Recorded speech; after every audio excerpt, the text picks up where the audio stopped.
Welcome to the Biz Doctor Podcast, my love letter to business owners the world over. I'm your host, Lauren Goldstein, award-winning business consultant and advisor fondly nicknamed the Biz Doctor by my clients. I help business owners who are burning the candle at both ends diagnose what is actually keeping them buried in the day-to-day busy work, and then formulate a treatment plan to adjust their business and team to fit them, so they can take a breath and a vacation and have more fun making a bigger impact than ever. So grab your favorite beverage and your earbuds, and let's dive into our latest episode.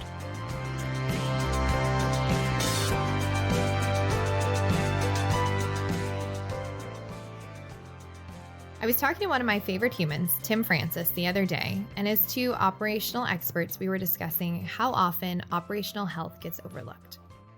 It's very sexy to have $1 million business. But you know what's sexier? Having a highly profitable $1 million business with not only a good cash flow, but a deep cushion of free cash in the bank.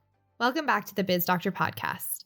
Today's show is something that is top of mind for me and sure to be a perspective shifter. So let's dive in. Something that irks me to no end are the smoke and mirrors 7-figure businesses and launches that look good on the face, but when you peel back the curtain, the behind the scenes is a different story.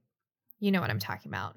They had a 7-figure launch, but when you actually look at their bottom line, they maybe eked out $10,000 in profit.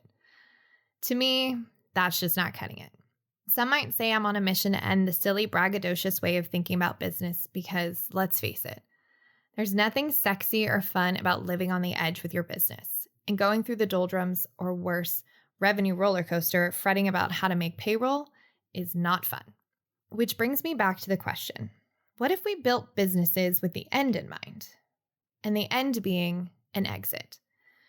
What if we built, ran, and scaled our businesses asking this simple question? Would I buy my business? It's a good question, huh? Personally, I love the question because it forces us to take off the emotional glasses we normally view our businesses through, and instead makes it objective and, dare I say, vulnerable. So apples to apples. When you look at the team you have, the business operational vitals, your profitability and balance sheet, and the kicker, you, if you were looking to buy a business, would you buy yours and pay top multiple? If the answer is no, as Ricky said to Lucy, you got some splaining to do. And I suggest you do what I do with my clients during our diagnostic deep dive. Get yourself crystal clear on what's working, what's not, and what is damming up the business in people, process, and profit. Then prioritize, make a plan, and get to work. I know that this might seem so simple, and it is, because as you've heard me say, as you grow your business, it should get more simple, not more complicated. So this really makes you think about it. Is somebody going to buy your business tomorrow? What would you have to fix? Because I think so often when we start our businesses because we're good at what we do, we're solving a problem, it just turns into this throwing spaghetti at the wall and trying to build the airplane as we're taking off instead of really thinking about how do we make this a legacy? How do we make this an asset? How do we make this something that maybe one day somebody else could take over or you could sell? And I think when we start asking those questions, that's when business becomes easier. That's when our business becomes more profitable. That's when our team gets more effective. And you know what? I think that's also the key to true entrepreneurial freedom. So make your business the sexiest business it can be by getting real about what's really going on behind the scenes. Oh, and service providers, listen close. If you, my friend, are still the only one doing the delivering, or you don't have something in your business that creates service to time leverage for you, here's your sign. So I'd love to hear what you think. And of course, I'd love to know if you answered yes or no. And if you answered no, then feel free to drop me a line. We can have a chat about what's going on in your business. So that's it. That's it for this week's episode. Short and sweet. Thanks so much for listening in. If anything I shared sparked something in you, I'd love for you to share this episode with your friends or other business owners.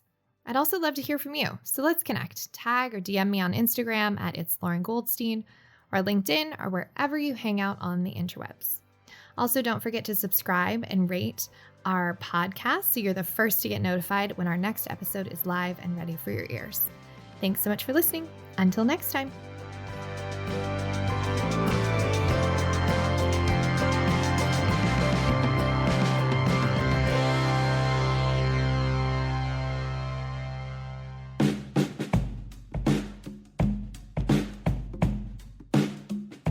Thank you for listening to the Biz Doctor Podcast. Now, I like to say that friends don't let friends WebMD your business. So if you're wondering what your next steps could be, here are some options for you.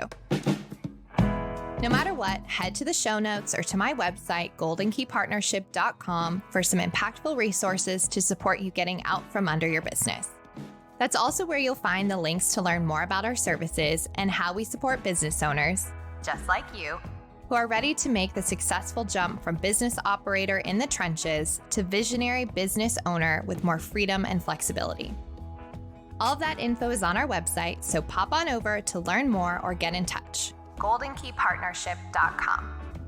Finally, if you love the Biz Doctor Podcast, I'd be so grateful if you would share it with your friends and network and give us a 5-star rating or review wherever you listen to your podcast.